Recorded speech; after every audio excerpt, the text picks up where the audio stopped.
over an hour ago.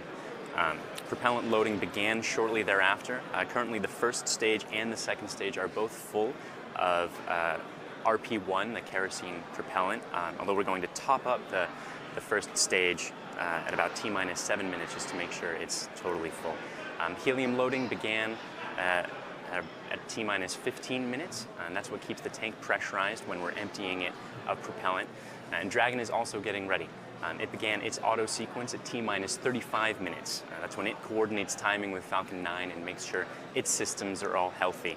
Next big step for Dragon is coming up at T-minus 8 minutes when it's going to move to internal power to support its mission over the 2 to 3 days that it's going to take to dock with the ISS. Currently the range is ready to support and the weather is looking absolutely gorgeous at the moment. No major clouds to be worried about, some stratocumulus. We've been launching balloons every 30 minutes or so to be checking on the wind speeds at various altitudes. There's nothing looking unsafe for launch on that front. We generally want those winds to be under about 30 miles an hour and make sure that there isn't too much wind shear, which is when the winds at different altitudes are moving in different directions. Overall, still very much a go for today's launch, and we've also made some upgrades to the pad. Let's take a look. Good morning, my name is Tom Perderio. I'm a firmware engineer in the avionics department here at SpaceX. Now, as Kate and Mike both said, SpaceX is excited to be back at Space Launch Complex 40, or SLC 40 for short. SpaceX has spent the past few years not only rebuilding SLC 40, but upgrading it to reinforce its structures, improve its ground-side systems, and replicate operations at LC-39A, which is our pad just a few miles to the north. It's important to remember that this pad, SLC 40, was designed before the first Falcon 1 ever flew. So this rebuild includes lessons learned from over a decade of building and operating launch pads across the country. Some of the important improvements that we've made to the pad are new dog houses. These are the heavy metal shields that protect the hold downs, which are the large clamps that hold the rocket down right until it leaves the pad. We've also installed a new flame diverter system that can withstand much longer engine firings, which allows us to do more static fire testing here instead of shipping all of our reused cores back to McGregor, Texas. Upgrades to the strongback, which is the tower next to the rocket right here, also include new lift cylinders. You can see those new lift cylinders, they're the blue objects right here. These stronger lift cylinders allow us to do one continuous lift process from horizontal all the way to vertical, whereas before we were doing a two-step process. We've also completely upgraded the lock system on the pad.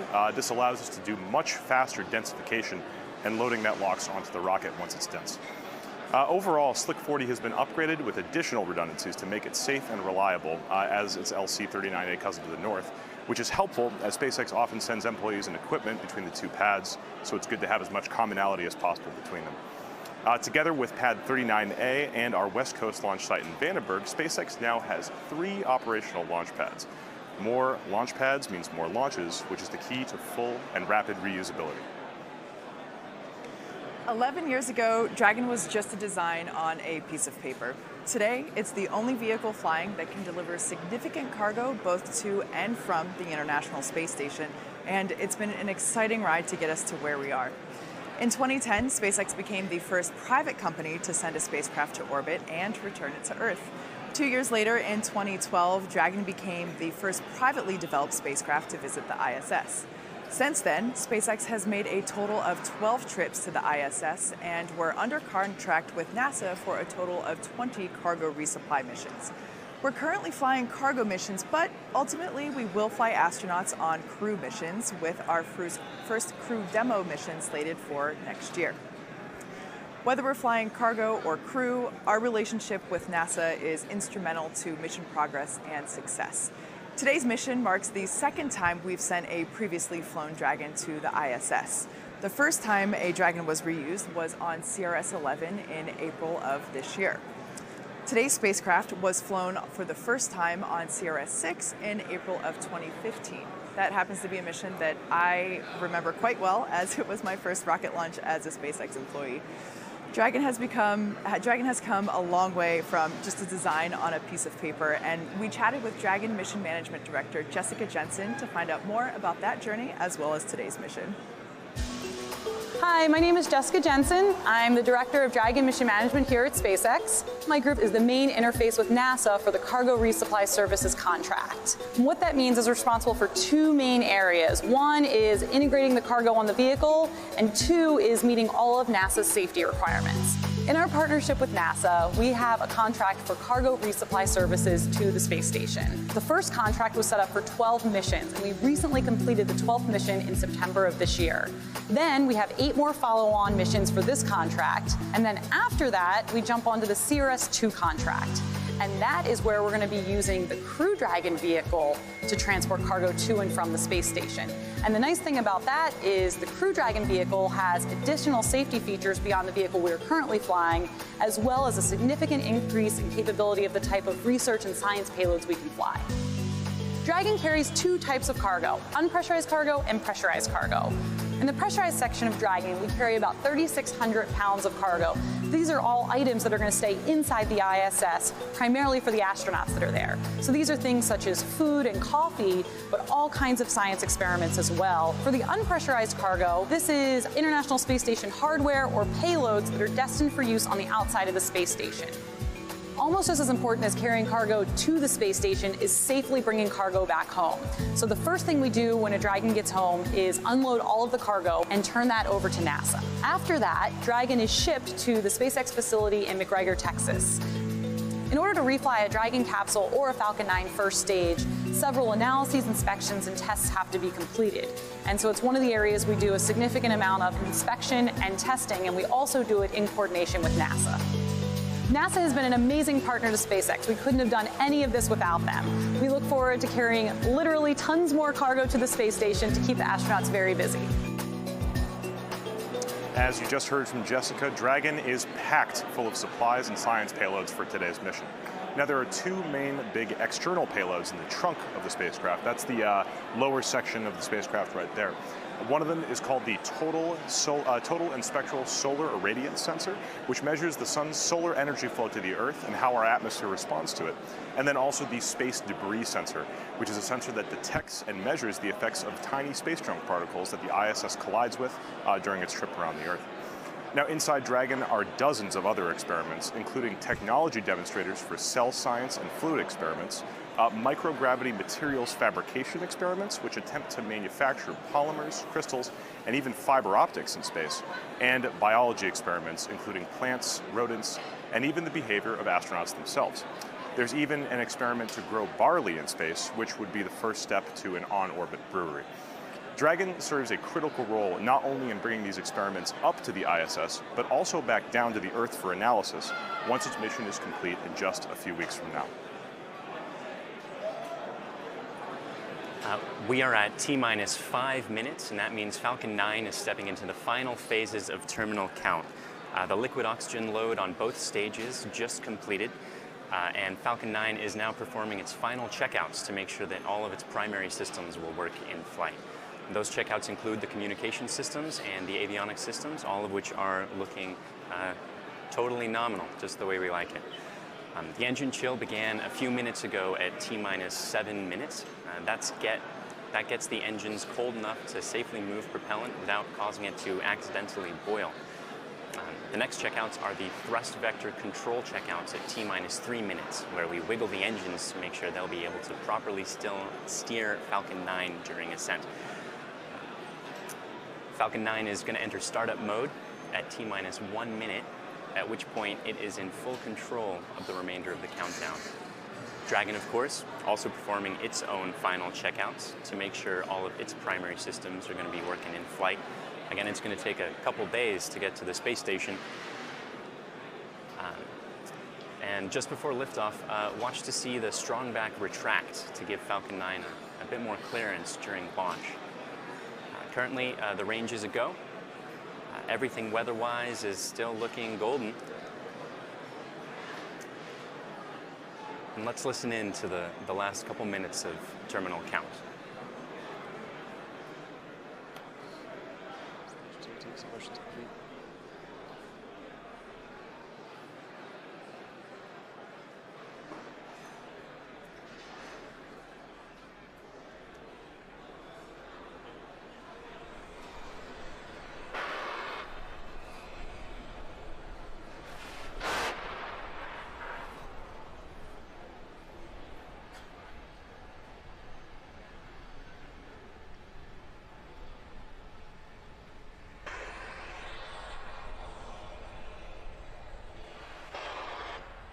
Stage 1 LOX load closed out.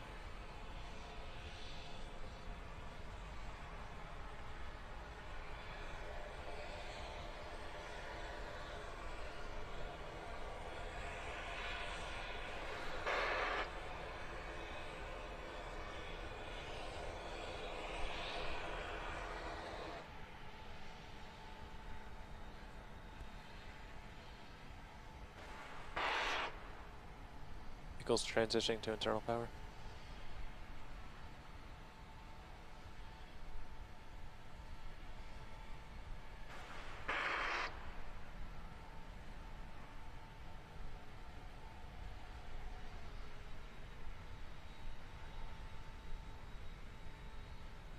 Stage 2 LOX load closed out.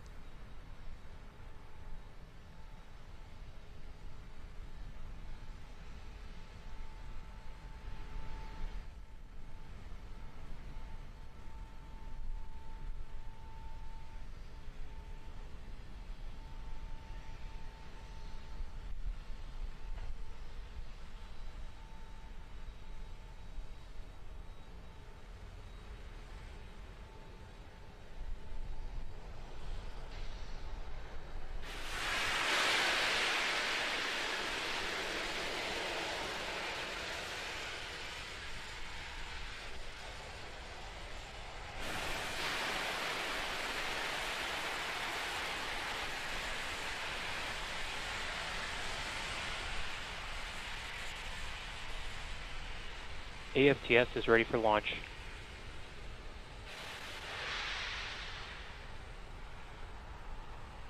F9 is in startup. LD is go for launch. Stage 2 pressing for flight.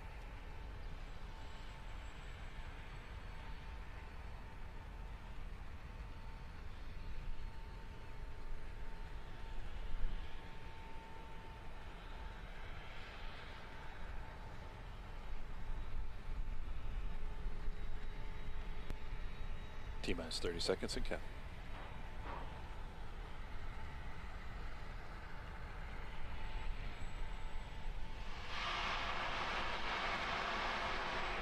Stage 1 pressing for flight. T-minus 15. It's 10, 9, 8, 7, 6, 5, 4, 3, 2, 1. Ignition. Liftoff.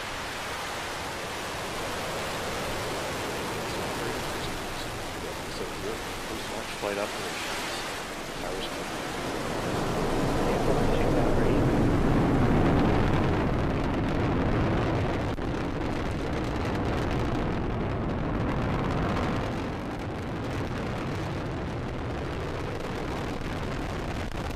Propulsion's not on.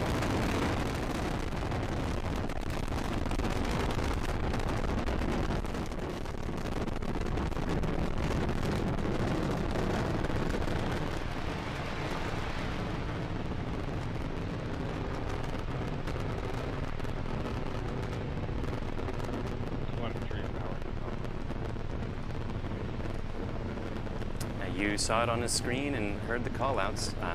We had successful liftoff of the Falcon 9 on time. A few seconds after that, it cleared the towers and then did a pitch kick maneuver. Currently, vehicle is supersonic. You may have just been able to make out a small sonic boom there. We're about to head to max Q, which is maximum aerodynamic pressure. That's the point at which the rocket is pushing hardest against the atmosphere. Vehicle is passed through max Q. Just finished that stage of flight. MVAC engine chill has started. MVAC engine chill gets the engines cold enough just in the way that the first stage engines perform its chill. And coming up shortly, we're going to have a few things in quick succession. The main engines are going to cut off, the two stages are going to separate, and the second engine will start. And the first stage is then going to make its way back towards landing zone 1 with a boost back burn.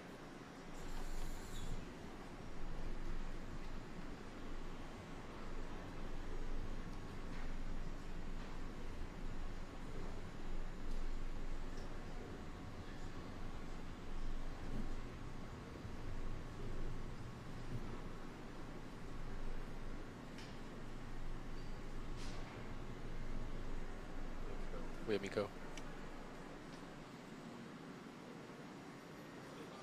Stage separation.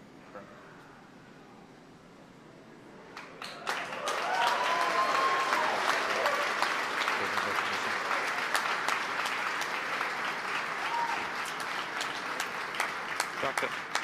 And there we have it. Those 4 events all went in quick succession. The first stage currently boosting back.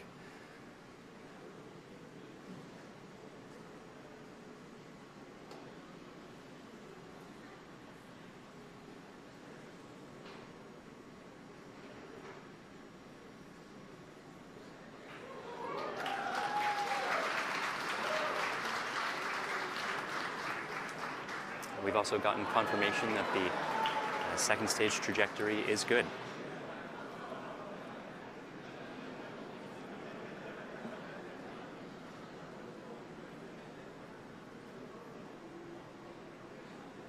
Boost back burn shut down.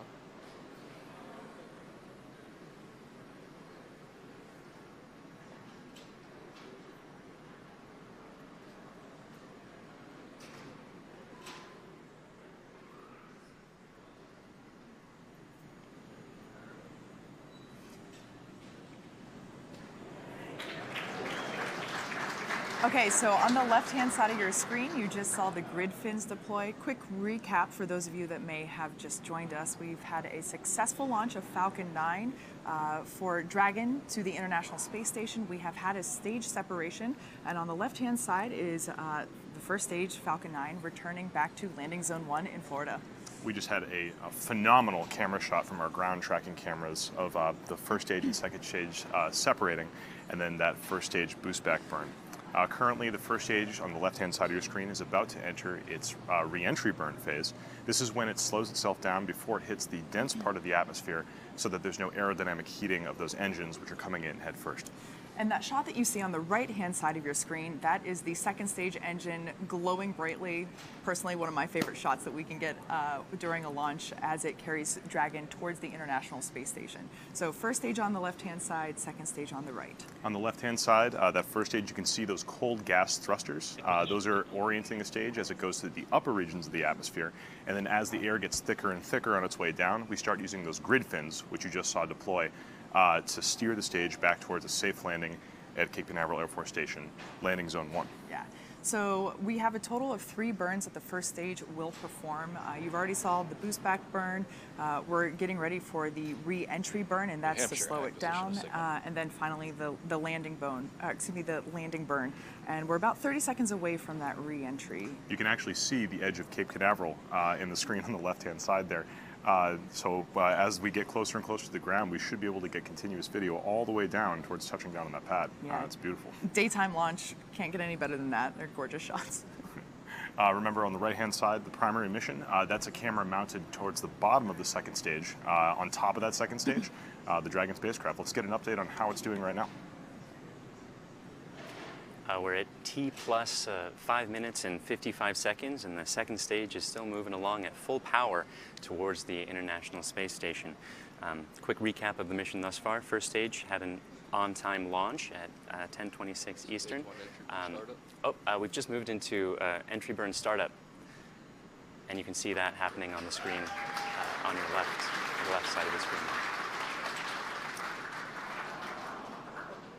We had a nominal ascent. Second stage separated from the first stage, which is still moving towards landing zone 1.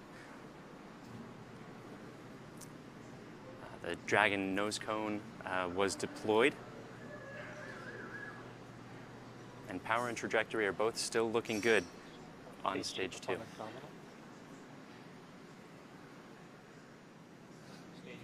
Stage 1 AFTS has saved. So we are just seconds away from that landing burn. The first stage on the left-hand side of your screen, you can see it's getting very close to Cape Canaveral. In just a second or two, that landing burn, the center engine will light up and take it softly down to the ground. Yes, we should be seeing that in just a couple of seconds. We're just past T plus 7 on the right-hand side, second stage, as it's carrying Dragon spacecraft towards the International Space Station, our primary mission. But on the left-hand side, let's tune in and watch this landing burn. Landing burn has just started, as you can see. Watch for those landing leg deploy. Just a second or two.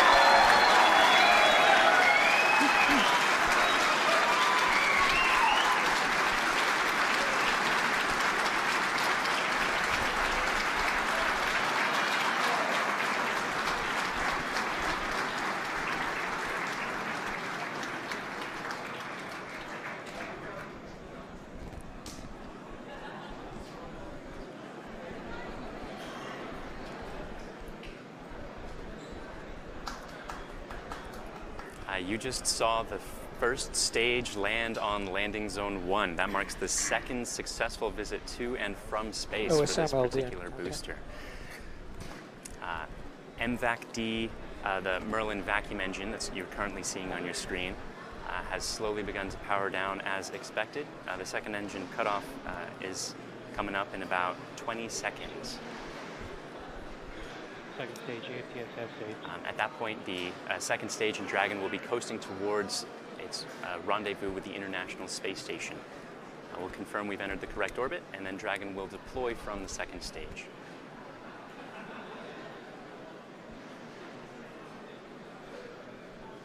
Yes, you go.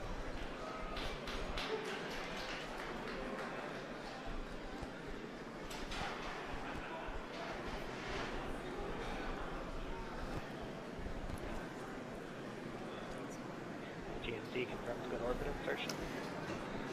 So we had a successful landing of that first stage of the Falcon 9. That's the second time for that particular booster. Right now we had a second engine cutoff of the second stage, and we're just waiting for the Dragon deploy, where the Dragon separates from the second stage of the rocket. Right, so there you can see on your screen, we're waiting for that visual confirmation of Dragon deployment. After Dragon deploys, we will be waiting for the solar arrays to spread out, and then it'll be making its way to the International Space Station. Acquisition signal on your thing. So watching your screen right now, this is a camera pointing at the very bottom of the Dragon as it's docked right now to the second stage of the Falcon 9. And there it is. That is a successful deployment of the Dragon spacecraft. You can see into the trunk, those external payloads in the very back of the trunk right now. Right, so like we said before, that is the unpressurized section of Dragon. The pressurized, you can't see it from this particular view, but all of that will be making its way to the International Space Station over the next 3 days or so. We're expecting it to arrive on Sunday. You may have also seen the two pods on the side of the trunk. Those are the solar panels. Currently they're folded up accordion style against the sides of the trunk. In just about a minute or so now, those covers are going to pop off, and then the solar panels are going to extend, which gives the Dragon the power it needs to get to the International Space Station. Yeah, so there on your screen, that's a shot from the second stage, and that is Dragon moving away in its mission. And wow, that's... Now, Dragon doesn't just go directly to the International Space Station. It actually takes a series of burns to get there. And this happens over a period of about 36 to 72 hours after the deployment. These are both height adjust and co-elliptic burns, as you can see in this animation. The Dragon slowly moves itself closer and closer to the ISS until it's grabbed by the arm and can be berthed. Yeah, so berthing is what we refer to as when the Canada arm reaches out, as you can see right there, grabs Dragon and then brings it in and mates it to the International Space Station. Docking, however, is whenever the Dragon itself will be docking itself to the International Space Station without the help of the Canada arm to bring it in. Right now on your screen, or you could just see the second stage engine bell as it just coasts up there in space. Like I said, we just had a successful separation of the Dragon. We are just waiting for that solar panel to deploy. And then Dragon can make its way to the ISS over the next few days. Yeah, so quick recap, just in case if you're just joining us, we had a successful launch of Falcon 9 as well as a successful landing. This is the second time that this particular rocket has launched and landed. We also have Dragon making its way to the International Space Station as successfully separated from the second stage. And this is also the second time that this Dragon spacecraft is being used as well. You can see our mission control in Hawthorne, California right now. Everyone's very excited to be launching both a reused Falcon and reused Dragon. You can see there's usually a crowd that comes out for launch days, even though it's early in the morning. It's always good to see the SpaceX crowd coming out to watch a launch.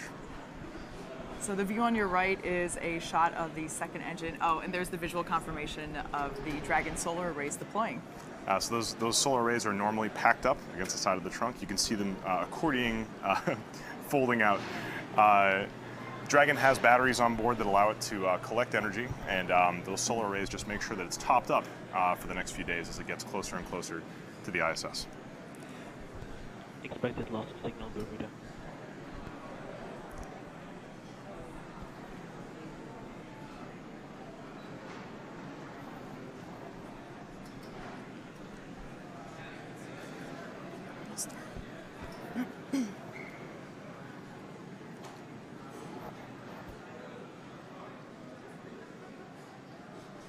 So as you can see there, visual confirmation of the Dragon solar arrays deploying.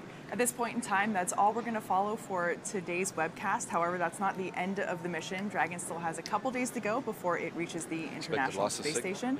But as of right now, it's been a wonderful start to our Friday morning. We had a successful launch, a successful landing, and a successful deployment for Dragon towards the International Space Station.